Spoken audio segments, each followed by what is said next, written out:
Yanek lived with his mother and father in Poland, then they were pushed into a ghetto because they were Jews.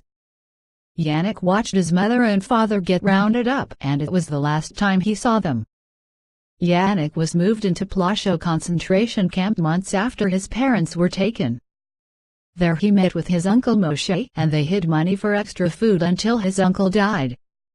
Yanek went through 9 more camps and survived 2 death marches, and had to deal with his family's death. After all of those years, while fighting to stay alive, the American Allies came and everyone in the Dachau camp was saved, and Yanek was free. Not knowing if anyone he knew was still alive or what was going to become of the future. Would you pass the salt? Pass the salt, yes. Yes, let me pass the salt. Isn't this food just wonderful? I know. I can't believe that we actually get our own rooms that have beds. Beds with mattresses, sheets, and pillows, just like old times. I remember the times that my sister and I would have pillow fights and get in trouble for jumping on the beds. I yelled at my kids for that. I regret doing that. I wish I could take it back. I was never allowed to jump on my beds either. But them not letting you do that shows they love and care for you. Indeed, I do love and care for my kids. No matter where they all are, they are still here. Oh, how I miss mine. As they are all sitting here enjoying their food, they share their life stories on what happened before and after the war, getting to know each other better on a deeper level. Then, Yanek looks up and catches a glance of someone he recognizes. Mrs. Immerglick? Mrs. Immerglick? Oh, Yanek. Yanek, it is so good to see you. The last time I saw you, you were a boy. Now look at you, you're a grown man. The last time I saw you, you yelled at me for bouncing a ball in the hall. Yes. Yes. You and that ball. Oh, my dear boy, how I wish we could go back now, how I wish we could start again. I wouldn't have yelled at you, I promise.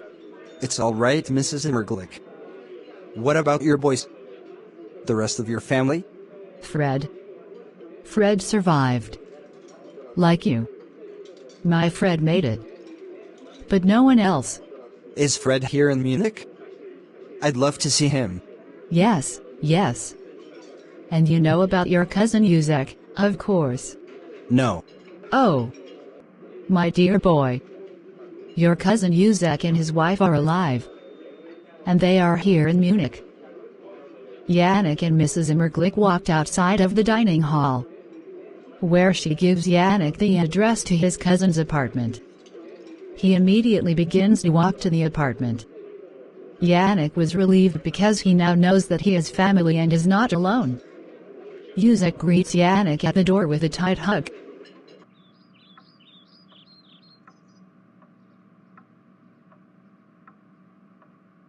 How did you survive? How did you make it? If Uncle Moshe didn't tell me how to, I wouldn't be here. He helped me through my first camp. Before he died. We are thankful for him. How did you survive? My wife and I survived by hiding with some friends. They took another family in too. They were the Gamesers. They also survived. There was 3 of them, Isaac, Barbara, and little Luncia, a 12-year-old girl. She was very kind, but sat in the corner reading a book the whole time. I don't know how she did it. So, what are your plans now? Yanek realized then that his life did have to go on. I don't know my plans, but I know I like movies. There's a theater near where I live now. I thought I would try to get a job as a projectionist. No, Yanek. You need to go to America. That's where the opportunities are. That's where you can build a new life for yourself. America? I don't have any papers, any money. How would I ever get to America? There is a special program for Jewish orphans of the war. They will help you get your visa and pay your way. Yanek filled out the forms and spoke to many lawyers and changed his name to Jack. The process took many years, but the papers came through in March 1948 and he was determined to go. Less than a year after he became a U.S. citizen, he was drafted into the army to fight in the Korean War.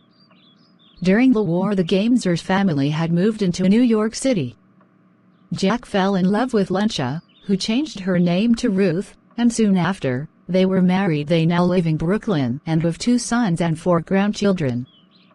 They travel the country to speak with schools about their experiences in the Holocaust.